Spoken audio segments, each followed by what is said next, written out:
자, 금융감독원 소셜 라이브 2회 시작하도록 하겠습니다.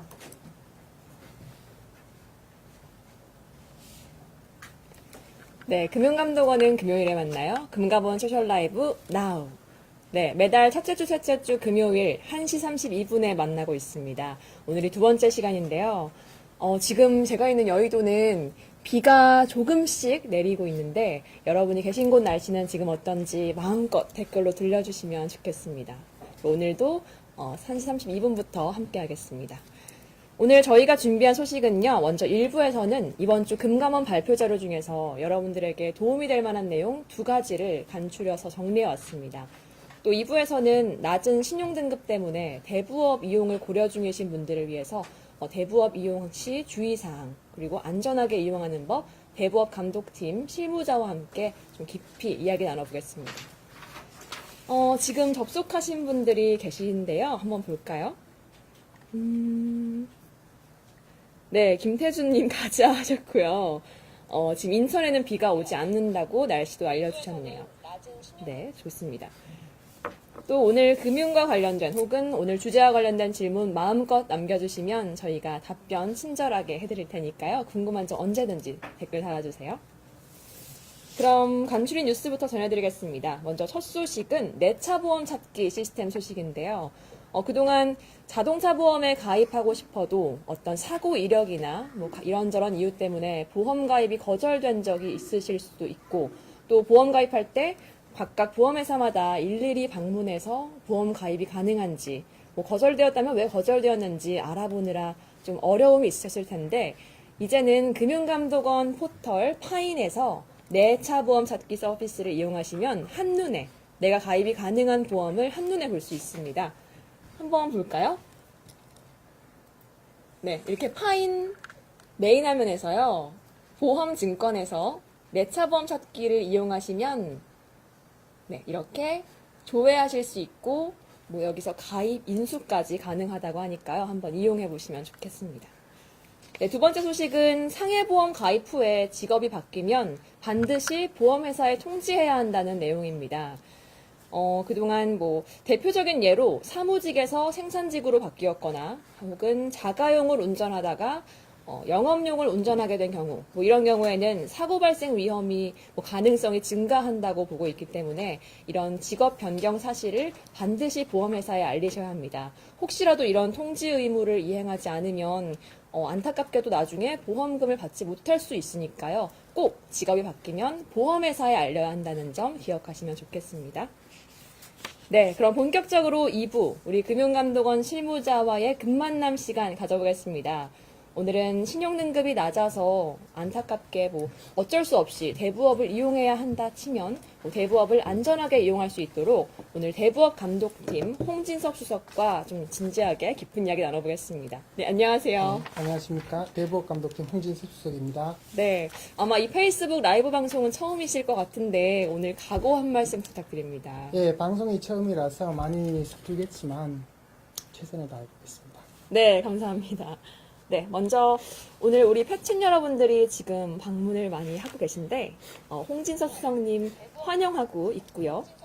그리고 이장준 님도 안녕하시다고 또 팬이라고 댓글 달아주신 분도 있으시네요. 네.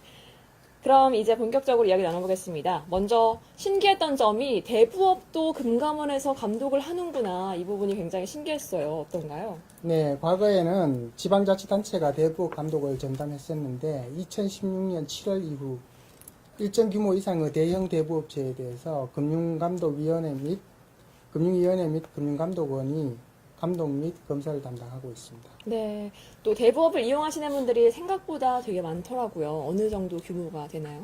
예, 작년 기준으로 이용자가 약 250만 명, 대부 잔액이 16.5조 원에 이르는 등 대부 이용이 점차 증가하는 추세입니다. 네, 250만 명, 그리고 16.5조 원, 좀 굉장히 적지 않은 규모인데, 그만큼 대부업을 이용하실 때 조금 더 안전하게 이용하실 수 있도록 오늘 저희가 좀 꼼꼼하게 짚어보겠습니다. 먼저 대부업 이용할 때 알아둬야 할 10가지 사항들 개괄적으로 한번 알아보고, 좀 나중에 뒤에 가서 좀 깊이 나눠보죠. 먼저 대부업 이용하시기 전에 새희망 홀씨대출이나 햇살론처럼 정부의 서민금융 지원 정책이 있습니다. 이 정책을 이용하실 수 있는 대상자이신지 꼭 확인을 해보시고요. 대상자가 아니시라면 이제 대부업을 고려하실 텐데 대부업체와 계약할 때 먼저 금융위원회나 지자체에 정식으로 등록된 대부업체인지 꼭 확인하시기 바랍니다. 또 대출 이용 조건과 법정 최고금리가 24%를 초과하면 안 됩니다. 그 이하의 금리인지 꼭 확인하시고요. 또 대출 계약서의 기재사항을 대부업자로부터 설명을 꼭 받으시고 자필 서명을 하셔야 하고요. 또 중개업자에게 대출 중개 수수료는 지급할 필요가 없습니다. 혹시나 중개 수수료를 달라고 해도 지급하지 않으셔도 됩니다. 그러면 이제 대출을 상환할 때 유의해야 할 점은 수성님이 들려주시죠. 예, 대출 상환 단계에서 유의할 점은 대출 상환증 등 각종 증비 서류를 보관을 잘 하셔야 되고요. 대출 원금의 전부나 일부에 대해서 언제든지 중도 상환이 가능합니다. 그리고 채권자 변동조회 시스템을 통해 채권자가 바뀌었는지, 또 본인의 대출 채무의 소멸시효가 완성되었는지 등을 꼼꼼히 확인하셔야 됩니다. 네. 그 밖에 대출 상환이 어려운 경우에 대응책도 소개해드리겠습니다. 채무 조정, 개인 회생, 파산, 면책 제도를 적극 활용하실 수 있고요. 또 마지막으로 불법 채권 추심에 대해서는 금감원이나 수사기관에 적극 신고하시고 대응하시기 바랍니다. 자, 그러면 이제 하나씩 좀 심층적으로 이야기를 나눠볼게요. 먼저 첫 번째 키워드, 등록 업체인지 확인하라입니다. 자, 들려주시죠. 어떤 내용인가요? 네, 최근에 불법 미등록 대부업체 이용에 따른 피해가 계속되고 있어서요. 등록 대부업체인지 여부를 꼭 확인하실 필요가 있습니다. 네, 등록 대부업체인지 확인을 해야 하는데 특히 금융감독원 금융포털 파인에서 한눈에 이렇게 대부업체가 등록이 되어 있는지를 보실 수가 있습니다. 직접 한번 보여드릴까요? 예, 서민금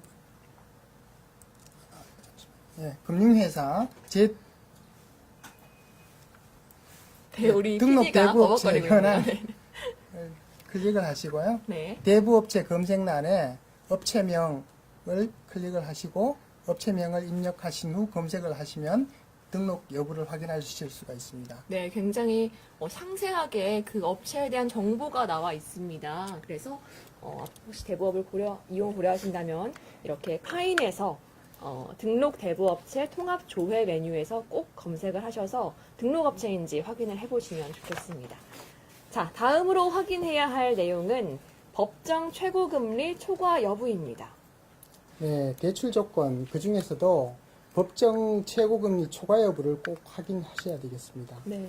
이때 주의하실 점은 사례금, 수수료, 연체이자 등 그 명칭에 상관없이 대부업자가 받는 돈은 모두 대부이자에 해당이 됩니다. 네. 현재 법정 최고금리는 연 24%인데 본인이 내는 이자가 24%를 초과하는지 파인을 통해 쉽게 계산하실 수가 있습니다. 네, 뭐 어떠한 이름으로 받는 돈이든 대부업자가 받는 돈은 모두 합해서 그 금리 이자에 해당하기 때문에 이게 법정 최고금리인 24%를 넘지 않아야 합니다. 그래서 뭐 이런저런 내는 비용들을 한번 이자율 계산기로 계산을 해서 법정 최고금리를 넘는지 확인을 할 수가 있는데요.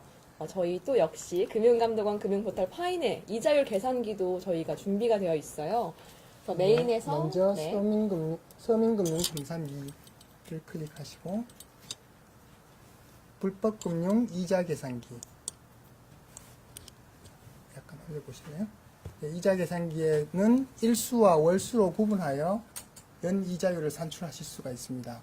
이용자분께서는 대출금의 상환 횟수, 1회 상환 원리금, 납입주기, 원금을 입력하시고 계산하기를 누르시면 연 이자율이 산출이 됩니다. 네, 연 이자율이 24%를 초과하면 안 되는데 혹시라도 초과를 했다면 대부 계약이 무효가 되는 건가요? 계약 자체는 유효합니다. 네. 유효하고 최고금리를 초과한 부분에 한해서 무효가 됩니다. 네, 다만 네. 최고금리가 금년 2월 8일에 연 24%로 인하되었기 때문에 2월 8일 이후에 체결된 대출분에 대해서 적용되며 소급 적용은 되지 않습니다. 네. 그렇다면은 이미 낸 이자, 뭐 초과한 부분에 대해서는 돌려받을 수 있다는 말씀이시죠? 예, 반환 청구를 할 수 있습니다. 네, 반환 청구를 할 수 있습니다. 네, 다음 키워드를 살펴보겠습니다. 다음 키워드는 대출 중개 수수료 노인데요. 이제 낮은 금리로 대출을 소개해줬다는 이유로 중개업자가 대출 중개 수수료를 요구하는 경우들이 있다고 합니다. 이런 경우에는 내야 되는 건가요? 아닙니다. 내실 필요가 없습니다. 네. 대부 중개업자가 이용자로부터 중개 수수료를 받는 것은 불법입니다. 그러면은 뭐 중개 수수료를 받는 건 불법이다라고 알았는데 혹시라도 이름을 조금 바꿔서 사례금을 달라, 뭐 착수금을 달라 이런 경우도 있잖아요. 이런 경우에는 어떻게 해야 되나요? 예, 대출 이자와 마찬가지로 명칭에 상관없이 대부 중개의 대가로 중개업자가 받게 되는 돈은 전부 그 중개 수수료에 포함된다고 보시면 되겠습니다. 네. 이미 지급을 했다면 금융감독원 1332로 문의하시거나 신고하시면 됩니다. 네. 지금 우리 절반 정도 이야기 나눠봤는데 잠깐 댓글을 한번 확인해 볼까요? 지금 많은 궁금증 질문들이 올라와 있어요. 보니까 이자율 계산하기 의외로 까다로웠는데 파인에서 서비스 제공하는군요 라는 댓글도 있고 또 등록 대부업체 검색을 할 수 있다 파인에서 이렇게 좀 좋은 저희 방송에 대한 좋은 반응도 주셨습니다. 또 이현재님께서는 중개업자는 금융사로부터 수수료를 받기 때문에 고객이 수수료를 줄 필요가 없다. 주어선 안 된다라고 좋은 정보도 주셨습니다. 와, 감사드립니다. 네. 그럼 다음 키워드 이어서 알아보겠습니다. 오늘 대부업과 관련한 대부업 이용 시 주의사항, 유의사항 알아보고 있는데요. 다음 키워드는 중도 상환 수수료 대부분 노입니다. 네, 방금 댓글로 남겨주신 내용이랑 조금 비슷한데 이제 중도 상환 수수료, 중도에 조금 이자의 부담을 덜기 위해서 중도에 상환해도 될까? 이럴 때 수수료를 내야 하지 않을까? 우려하시는 분들이 계실 텐데 어떤가요? 예, 대출을 쓰시다가 필요시 약정 기일이 도래하기 전이라도 언제든지 대출금의 전부 또는 일부를 중도 상환하실 수가 있습니다.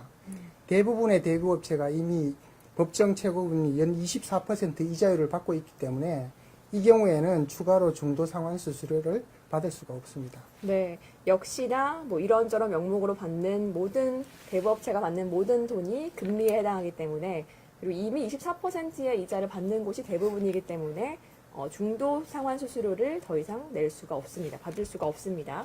그래서 내실 필요가 없다고 말씀을 드리겠네요. 네, 그럼 다음 내용입니다. 제가 사실 저도 궁금했던 건데 드라마를 보면 주인공이 뭐 이렇게 대부업자에게 쫓기면서 뭐 주인공의 가족이나 지인에게까지 상환 독촉을 하는 경우들이 있더라고요. 이런 경우에 불법인가요? 네, 불법 채권 추심이 맞습니다. 채무자 외의 다른 사람에게 대출금 상환을 요구하는 것은 불법입니다. 혹시 대부업체가 가족이나 지인에게 대출금을 갚으라고 독촉하는 경우에는 금융감독원 및 수사기관에 꼭 신고하시기 바랍니다. 네. 대부업체가 가족이나 지인에게까지 빚독촉을 하는 것은 불법이니까 반드시 금융감독원이나 수사기관에 신고하시기 바랍니다. 네. 오늘 한번 질문을 좀 볼까요? 네. 지금 조성철님께서 대부업체에서 대출을 받은 이후에 대부업체 연락이 두절되면 어떻게 하는 건가요? 뭐 상환을 해야 되는지, 연락 두절됐으니까 갚지 않아도 되는 것인지 궁금하다고 하셨어요. 예, 대부업체가 연락 두절이 돼서 변제가 곤란한 상황일 경우에는 이용자는 이제 원리금을 법원에 공탁하거나 소송 제기 등을 통해서 대항 요건을 갖추셔야 됩니다. 네. 또한 대부업체가 폐업을 한 경우에도 기존 보유 채권에 대해서는 대부업자로 인정이 되기 때문에 대출금을 회사가 있는 동안은 대출금을 정상 상환하시면 되겠습니다. 네, 좀 쉽게 얘기하면은 끝나기 전까지는 끝난 게 아닙니다. 아무리 연락이 두절되고 폐업이 되었다고 하더라도 대출금은 꼭 갚으셔야 됩니다. 그렇지 않으시면은 연체이자를 계속 내야 하는 상황이기 때문에 꼭 갚으시기 바랍니다. 네, 오늘 저희와 방송을 함께 하셨는데 오늘 어떠셨어요? 예, 제가 감기에 걸려서 목소리도 이상하고 진행이 좀 서툴렀었는데 이해해 주시기 아, 바랍니다. 그렇지 않습니다. 우리 방송을 위해서 오늘 사실 안경까지 준비를 하시면서 굉장히 스마트한 이미지를 보여주셨습니다. 오늘 친절한 설명 너무 감사드리고요. 다음에도 또 저희가 궁금증이 있을 때 찾아뵙도록 하겠습니다. 감사합니다. 감사합니다. 네.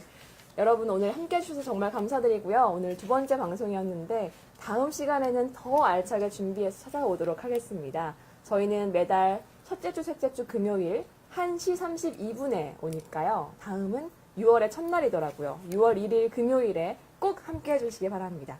감사합니다. 감사합니다.